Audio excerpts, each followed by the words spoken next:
Kiêu Phong, Hư Trúc, Đoàn Dự và Vô Danh Thần Tăng đều là những đại cao thủ của giới võ lâm. Nếu ba huynh đệ Kiêu Phong cùng hợp lực họ có thể đánh thắng lão Tăng không? Trong Thiên Long Bát Bộ, ngoài Kiêu Phong, Hư Trúc và Đoàn Dự, thì Vô Danh Thần Tăng cũng là một nhân vật gây ấn tượng mạnh mẽ với người hâm mộ tác phẩm này. Theo mô tả của nhà văn Kim Dung thì Kiêu Phong có sức mạnh và võ công mạnh mẽ như một chiến thần. Đoàn Dự và Hư Trúc tuy có được nội công thâm hậu nhưng kỹ năng chiến đấu kém. Còn Vô Danh Thần Tăng tuy chỉ xuất hiện trong thời gian ngắn, nhưng với việc đánh bại nhiều cao thủ võ lâm đã chứng tỏ rằng ông chính là đệ nhất cao thủ trong Thiên Long Bát Bộ. Vì vậy, có nhiều người đã đặt câu hỏi rằng nếu cả Kiêu Phong, Hư Trúc và Đoàn Dự cùng hợp lực thì họ có thể đánh bại Vô Danh Thần Tăng không? Một, thực lực của ba huynh đệ Kiêu Phong. Đầu tiên, chúng ta hãy xét đến thực lực của Kiêu Phong. Kiêu Phong là một trong những đại anh hùng có võ công mạnh nhất trong Thiên Long Bát Bộ.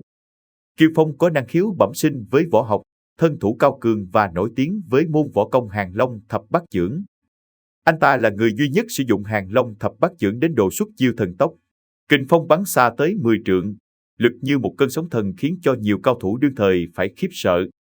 Những môn võ nào mà Kiêu Phong thi triển đều đạt được uy lực cực cao, kể cả những chiêu thức phổ thông bình thường cũng phát huy được sức mạnh.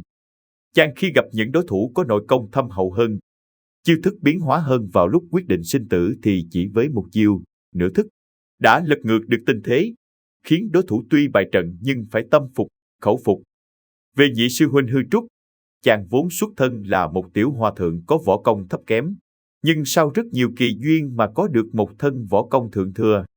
Trong lần tình cờ giải được thế trận cờ vây trân lung của chưởng môn phái Tiêu Dao, Vô Nhai Tử mà được ông truyền cho 70 năm công lực cả đời của mình.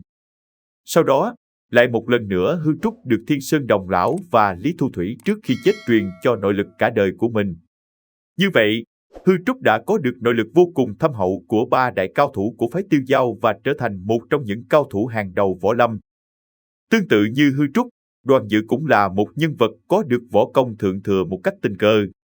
Vốn dĩ, Đoàn Dự ghét bạo lực nên không chịu học võ công. Tuy nhiên, trên đường đi du ngoạn giang hồ chàng bất đắc dĩ học được nhiều tuyệt kỹ đỉnh cao, như Lăng Ba Vi Bộ, Bắc Minh Thần Công và Lục Mạch Thần Kiếm. Hơn nữa, Đoàn Dự còn hút được nội công của rất nhiều cao thủ, trong đó bao gồm cả Cưu Ma Trí nên thực lực của chàng ta đã tăng lên rất nhiều. Thậm chí sau đó chàng còn dễ dàng hạ Mộ Dung Phục chỉ trong một nốt nhạc. 2. Sức mạnh của Vô Danh Thần Tăng. Vậy sức mạnh của Vô Danh Thần Tăng thì sao? Trong Thiên Long Bát Bộ thì Vô Danh Thần Tăng được coi là người có võ công siêu phàm nhất. Ông chỉ cần dùng hai chưởng đã hạ gục những cao thủ như Tiêu Viễn Sơn và Mộ Dung Bác. Võ công của Vô Danh Thần Tăng tuy tuyệt đỉnh nhưng ông vẫn chưa đạt tới trạng thái bất khả chiến bại trước những đòn tấn công. Bằng chứng là Kiêu Phong đã dùng Hàng Long Thập Bát Chưởng đánh gãy xương sườn của Vô Danh Thần Tăng khiến ông nôn ra máu. Sau khi bị thương, Vô Danh Thần Tăng đã khen ngợi rằng Hàng Long Thập Bát Chưởng của Kiêu Phong quả là đệ nhất thiên hạ. Có thể thấy, Vô Danh Thần Tăng cũng có vài phần e dè Kiêu Phong. Vậy còn Đoàn Dự thì sao?